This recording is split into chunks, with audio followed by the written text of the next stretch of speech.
Grilhões partidos. No báratro das perturbações que inquietam o homem moderno, a alienação obsessiva ocupa lugar de relevo.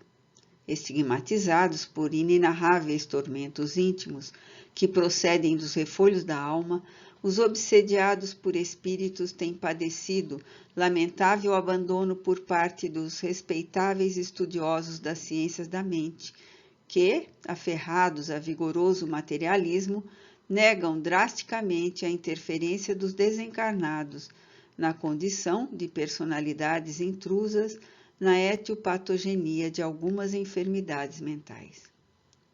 Por outro lado, cristãos decididos, clarificados pela fé espírita, no afã de ajudar pelos múltiplos processos fluidoterápicos e da doutrinação, enquadram os alienados na sua quase generalidade como obsediados, sem a indispensável atenção para com as enfermidades de caráter psiquiátrico.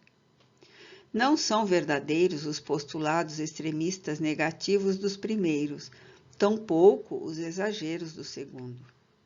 Indubitavelmente, nas matrizes do processo evolutivo, cada um traz as causas que produzem as distonias e desarranjos físicos ou psíquicos e simultaneamente. Sendo a dor um processo de burilamento, o sofrimento decorre do mau uso perpetrado pelo ser em relação aos recursos múltiplos, concedidos pelos desígnios superiores que regem a vida em todas as suas manifestações para a ascensão de cada um. O homem está, porém, destinado à perfeição. Todos os atrasos a que se impõem, os desvarios a que se permite, constituem-lhe impedimento ao avanço, tornando-se elos retentivos na retaguarda. Os códigos divinos estabelecem que somente mediante o amor se pode aurir paz, colimar metas felizes. De essência salutar, o amor é a base da vida, ao mesmo tempo a força que impele o ser para as realizações de enobrecimento. Toda vez que as paixões vis o desgovernam, enlouquecem-no e fazem dele cárcere de sombra, de aflição demorada. Por essa razão, ao lado das terapêuticas mais preciosas, o amor aos pacientes de qualquer enfermidade produz resultados insuspeitados. Da mesma forma, enquanto se teime em perseverar na sistemática da revolta ou nos escabrosos sítios da ilusão que favorecem o ódio, o ciúme, a mentira, a soberba, a concupiscência, a avareza, a mesquinhez, todos as seclas insidiosos que se locupletam na sanha nefasta do egoísmo. A dor jungirá o faltoso ao carro da aflição reparadora e do ressarcimento impostergável. Ninguém em regime de exceção na terra. Desculpismo nenhum em face dos imperiosos compromissos para com a vida.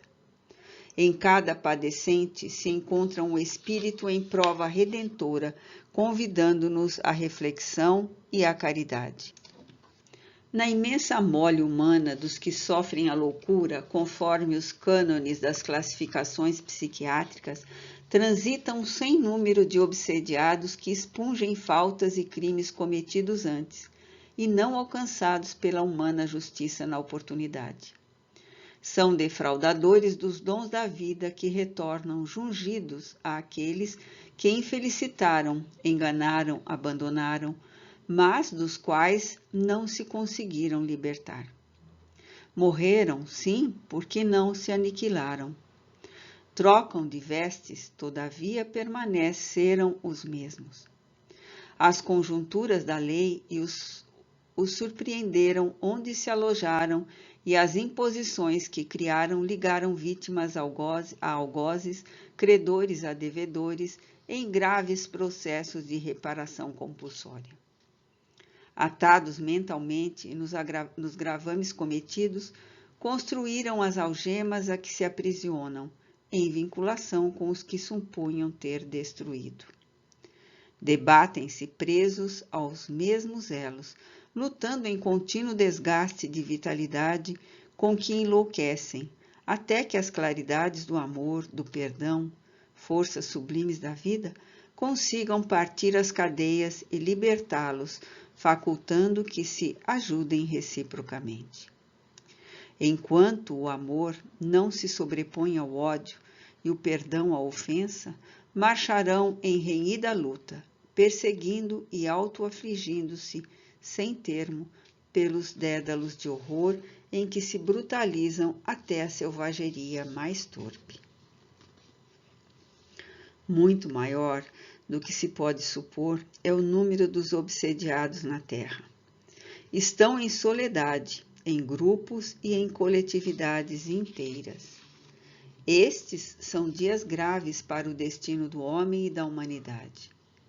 Ao Espiritismo compete gigantesca missão: restaurar o Evangelho de Jesus para as criaturas, clarificar o pensamento filosófico da humanidade e ajudar a ciência, concitando-a ao estudo das causas nos recessos do espírito, antes que nos seus efeitos.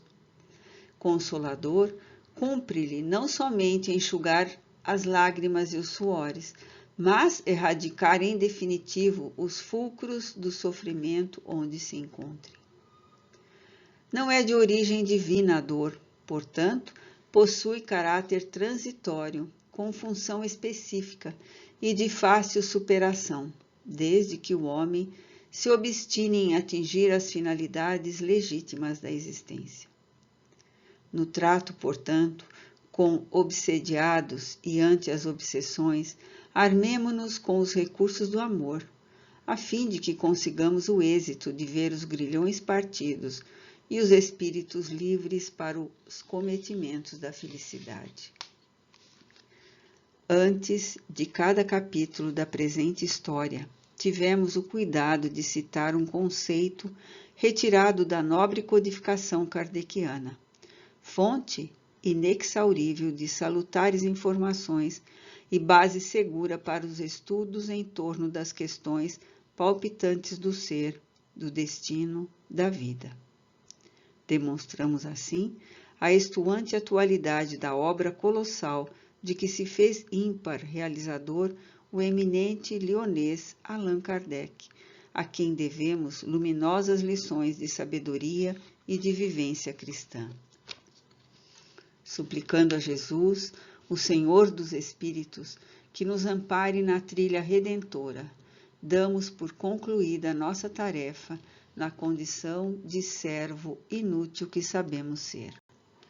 Manuel Filomeno de Miranda, Salvador, 18 de abril de 1974.